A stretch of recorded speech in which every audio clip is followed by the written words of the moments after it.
Hey, what's up, everybody? How's it going? Travis How's it going? and Susie here from the Wolf Hunters. Are you okay? Yeah. We have a reaction video for you. We got this link right here down in the description box below the video. It's a blue link. If you click it, you pick it. Today's video is brought to you by Matt. Bringing us some more Elvis. Some Elvis. This is Elvis and the Black Community.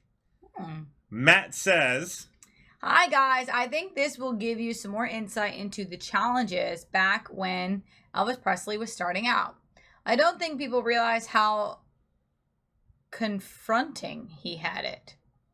There was no blueprint and the world was segregated, but he never saw color. That is something I loved about Elvis, is that he never treated someone differently just because of what they looked like.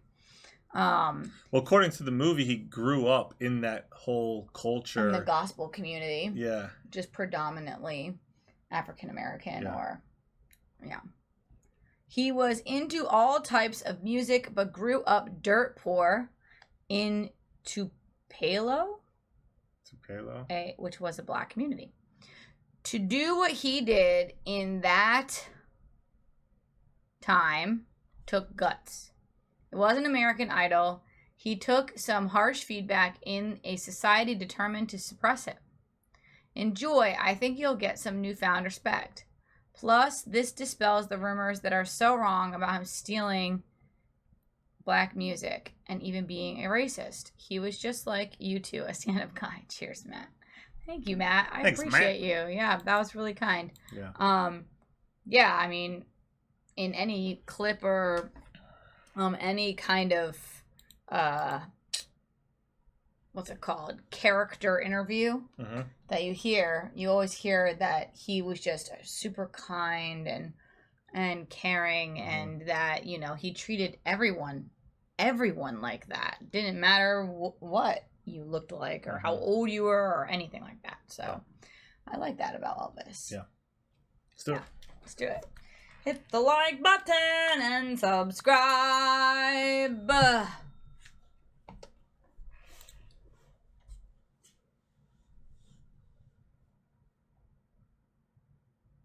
I thought he was a very beautiful, and still is, a very beautiful person, and his memory shall probably forever live on.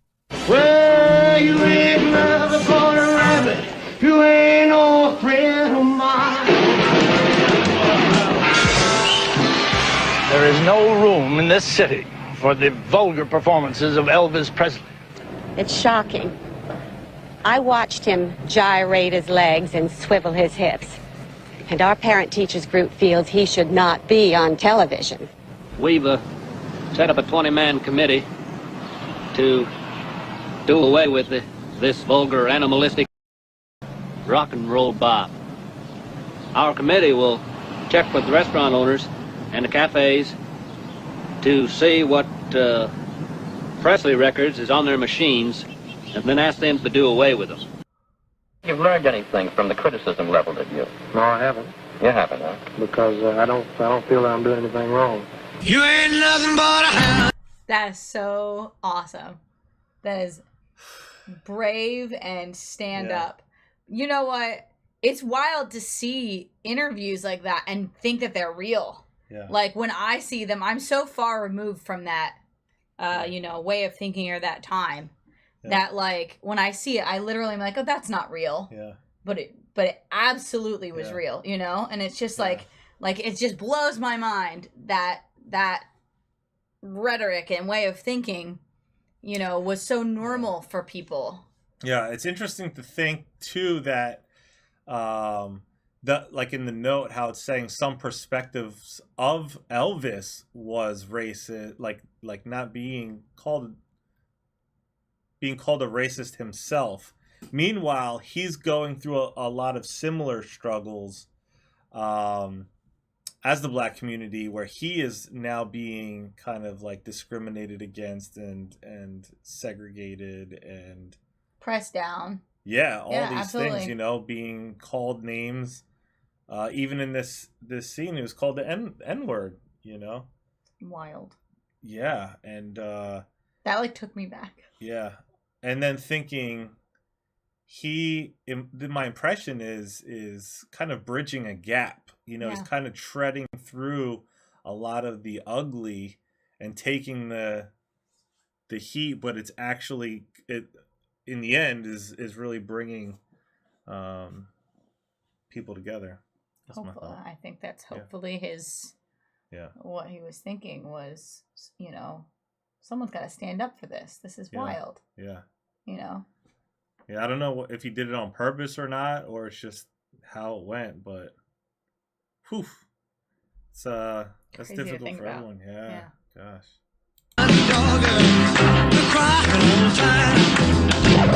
Rock and roll has got to go. And go it does at KWK. We're all through playing rock and roll records. This week is record-breaking week here at KWK. And after this week, no more rock and roll will be played on the air. The obscenity and vulgarity. Well, I completely disagree with the guy. That was kind of like a catchy, like little like advertisement thing, like cracking the record. It's record breaking. Rock and roll's got to go. Record breaking. Record breaking. Yeah, I mean, I don't know what happened to his show, but if he didn't play rock and roll, I don't know how long it lasted. Of the rock and roll music is obviously a means by which the white man and his children can be driven to the level with. It is obvious. Everybody mostly turned him down. And because first thing, he had Negroes' ways. This is what they didn't really at that time. They didn't want to accept. By black performers, and he, in essence, because of at that particular time, the kind of backwards mental capability that many people had, as judging a person because of the color of their skin, is somewhat still does exist. But back then it was worse, and he actually, because of him being a Caucasian brother, he was able to do away with that whole thing. He's 77-year-old Early Wright. So eloquently said that. I mean, that was amazing, that interview. Wow. I think I'm probably gonna go back and edit out some of the language. Yeah. Yeah, I don't think we don't like that. Yeah. Disc jockey at radio station WROX in Clarksdale for 45 years. Hi there. Pleasant good evening, ladies and gentlemen. How do you do? This is your soul man to be with you until I get through. I want you to stand by. Don't have no fear. Following Jay's show, should I play one like this one from out of here? Elvis Presley. Elvis's songs still get good play on Wright's program among the blues, gospel, and jazz recordings that are its staples. It was almost 40 years ago when Elvis drove down to Clarksdale from Memphis with a record and asked him to play it. And I had been playing his record, and I had never seen him before, and I was amazed to see him. When he introduced himself to being Elvis Presley, then I went all to pieces over him. Then he and I started talking. I used to be the manager of a gospel group called the 4-Star Quartet. And I could listen to a man sing a hymn. I could listen to a man sometime talk. I did that. And I could pick him out whether he could fit in my group. And talking to Elvis Presley, I could see a great future in him. It's no accident that Wright recognized Elvis's strong gospel roots. Here at the East Trigg Baptist Church in Memphis, older members of the congregation remember Elvis joining in with the choir while in high school. These were rousing sessions led by the charismatic pastor, the Reverend W. Herbert Brewster. Like most black people in the South, and to whose throat God has pressed down a harp of 1,000 strings, it only needed tuning. Elvis's voice was that type of voice that agreed with the thought of Calvary. He had that kind of bent and inclination and attitude that suggested that God could use him. I gave the music a different approach, a new beat. I knew that it wasn't going to hurt if I said, must Jesus bear the cross alone, whether I've said with 1 beat, 2 beat, whether I've said it high or low. And I told them, come on in here and put your stuff together. They came in here, and it was a glorious experience, and Elvis was in that group. Elvis came out with a style of his own, and it was very creative. And once he got into it, and you got that feel, Elvis just took off like a late freight. And with Elvis doing this kind of music, gave an injection to black music that no other artist had ever done. It was like an earthquake in my neighborhood. The whole place was shaking when he came on. And I said, how did a person possess that kind of power? That it even comes off the TV and grab me in this ghetto neighborhood.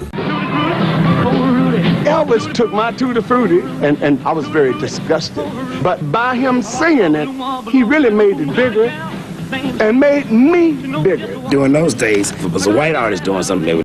You know, that was a really humble approach, you know, because, you know, it can hurt, I think, if somebody does your song, and maybe even if that person makes the song more successful than you were able to, which has happened to several artists. I mean, you know, I can think of a few off the top of my head who, you know, released a song and then somebody covered that song and it just, you know, got way bigger. But I like that he honored him and said, but you know what? The truth is that, you know, his success in my song made me more successful, I should say. That's interesting. You know, and that was really honoring, a really honoring thing that he didn't have to say. He could have just been like, shouldn't have done that. And made me bigger. During those days, if it was a white artist doing something, they would just say, they don't like our blacks and we don't like them either. He's nothing but a copycat. But Elvis Presley, when he came on, chicks was screaming and going crazy, and it was like in any other neighborhood. And I said, this guy's got something going, man. Elvis had something that made him sound like he truly meant it, and that's what made a lot of people like myself like him. I think Elvis had lots of soul. He appealed to black people. He definitely had to have soul in order to do that. I think there's ever been an artist that when his name went on the marquee, they knew he was coming. People came from all over the world. I never heard of that. Elvis did a lot of stuff that, you know, rappers do these days. He had the bling. You gotta have the bling when you're from Memphis. He had the bling, you know, he had a Cadillac, you know, he had like a gangster in it. I never thought As about the that. snow flies on a cold and gray Chicago morning, a poor little baby child is born in the ghetto. The song also resonates with people who've only met Elvis through his songs. Elvis talking about the hood, you know, they talking about where we come from. Paul Beauregard and Jordan Houston are the Oscar-winning rap duo 3-6 Mafia. They grew up just 2 blocks from Graceland in one of Memphis's poorest neighborhoods. I want a CD scratcher. My mom used to always listen to this song when I was young. He talked about, you know, things that she went through. You know, she had like, you know, my mom had a bunch of kids, like 9 kids. You know what I'm saying? That's how you get somebody to listen to your song. You talk about what they know about and what they want to hear. And she knew about the ghetto because, you know, she lived in the ghetto. In the ghetto. That's it. And his mama cries. But if there's one thing that she don't need, it's another hungry mouth to feed in the ghetto. After we find the part on the record that we want to use, we sample it into the drum machine or the keyboard. That way we can loop it like. My first line says, first I'm broke, so I hang out with the rat and roach. It's still broke, so I'm sleeping on apartment floors. So it's just like the struggle, you know, what's going on in the hood. First I'm broke, so I hang out with the rat and roach. It's still broke, so I'm sleeping on apartment floors. And I was off beat, but it's all good, cause it's on TV. maybe do some edits, make me look cool, maybe put my name in the credits. I like that. Once we have all that ready, you know, we load it into the drum machine and then pay out. So he starts to roam the streets at night, and he learns how to steal, and he learns how to fight in the ghetto. Survival is an everyday task. Watching your back for the man wearing the mask. I say you might get stuck if you in the hood looking like you came up. We ride old school whips, high off the ground, right beside a player hill. It ain't as bad as it seems. We still stay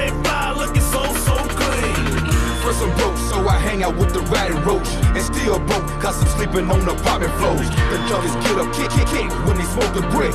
I never seen a drug dealer ever call it quits. The hood struggle is to make it, gotta get the change. See, every day is like a dark cloud full of rain. The feds tapping for it's dangerous when you hood trapping. So don't get lost in the sauce slinging, cold crackling.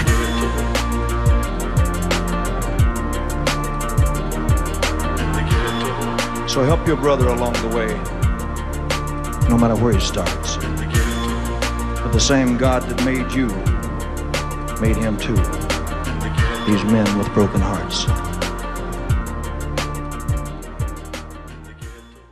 During the 60s and early 70s, when tensions between blacks and whites were at an all-time high, Elvis demonstrated his desire for racial reconciliation in the musicians that he chose and the treatment they received.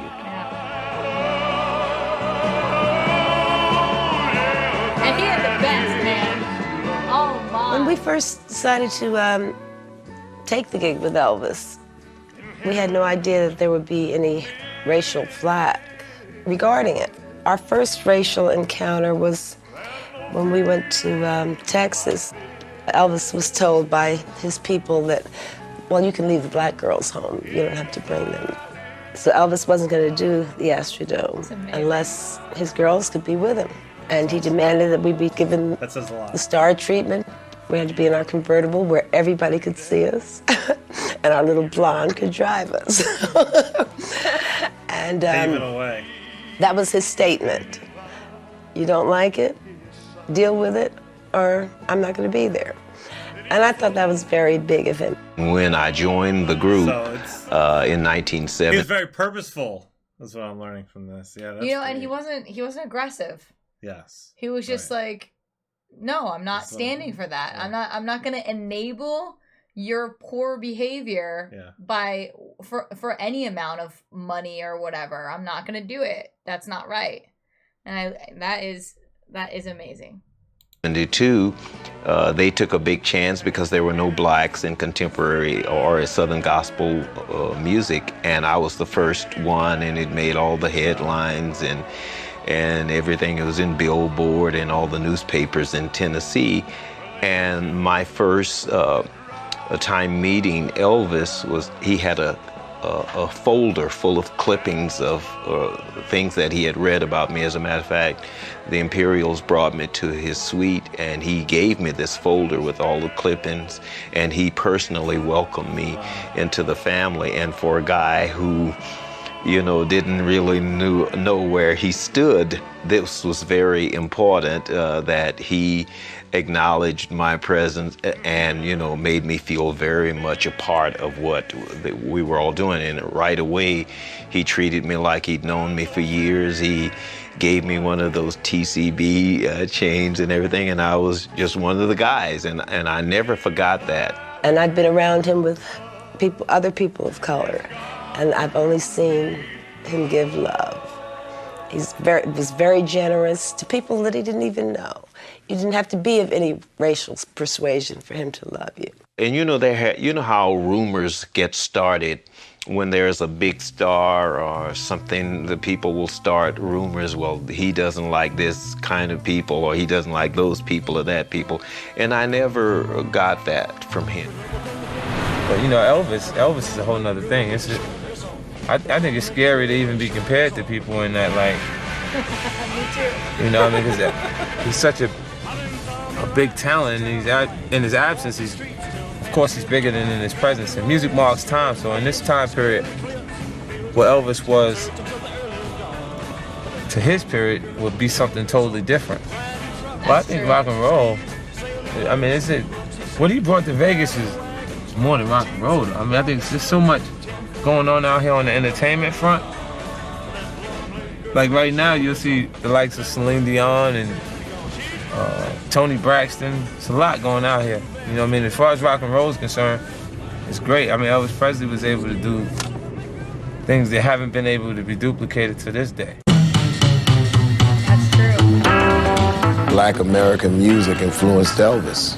The fact that people say, well, he's the king of it all, king of rock and roll, is a slap in the face to those that made the music possible in the first place. Not to say he wasn't brilliant. I think he was a fantastic, talented singer. I don't think he ripped them off. I think once something has been exposed, anyone can add or take from it if they like. He was just so great, so... I love that perspective, because I think that's true. You can't help but kind of reflect what you've been inspired by, you know, and like, so it's hard because, you know, people will be like, oh, I hear this artist in their music. Well, if I was inspired by them, then of course you're going to hear them in my music because I'm inspired by them. So, you know, of course that's going to be reflected in your creativity. I mean, you are creating based upon the inspiration that you experience around you. So, you know, Elvis had a very particular, unique, and important experience growing up, and that absolutely was reflected in his way, in his manner, in his music, in his performance. I like what 50 Cent said about this is what I interpreted him saying. I could have totally misunderstood him, but I think he was saying, could you imagine what Elvis would do today, you know, if he had at his fingertips what we have now? Like, we call him great for what he did then, let alone what he would have been now, you know? And it's just like kind of wild to think about that too. Yeah. I don't think you also have to be an originator to be a king. You know what I mean? Like when you hear people say like, oh, this person's the GOAT, is the greatest of all time. Of course they're inspired by someone else. They weren't the first, that's for sure. Yeah. And I bet you if you talk to them, they would credit whomever they were inspired by. You know, if you talk to Elvis, he would credit whomever he was inspired by. Absolutely. I mean, maybe there's some people who might be like, yeah, I thought of that all on my own, but most people who are really the GOAT would give credit to who they're inspired by. We watched a video one time of it was about the start of rock and roll and the idea of it starting in the gospel church with the ladies, I think, of course, playing the electric guitar and stuff. Oh, like that. yeah. That was cool. Oh my goodness. So much goodness. Popular, so hot, so anything that he played, it became a hit. To me, they didn't make a mistake when they called him the king. Only thing I want to know, was he my friend? Did I enjoy him as a performer? Did he give the world of entertainment something? Yes, on all counts. And that's the name of that tune. He was a bundle of energy set to music. And that echo will never die. That guy gives me goosebumps every time he talks. That was an interesting video. Whew. That was very cool. Wow, I love hearing. This is what we were talking about. I love hearing from people who are giving character accounts. They witnessed it. You know, it's one thing to take in all this information and kind of form your own opinion when you don't know somebody.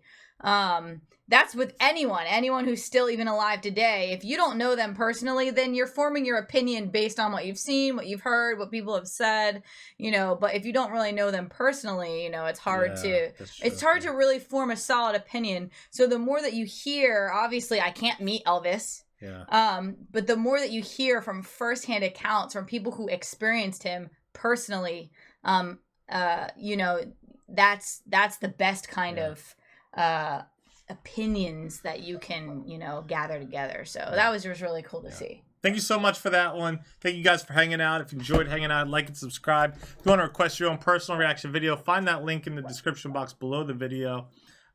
Stay tuned. Stay positive. We love you guys. We'll see you next time. Bye.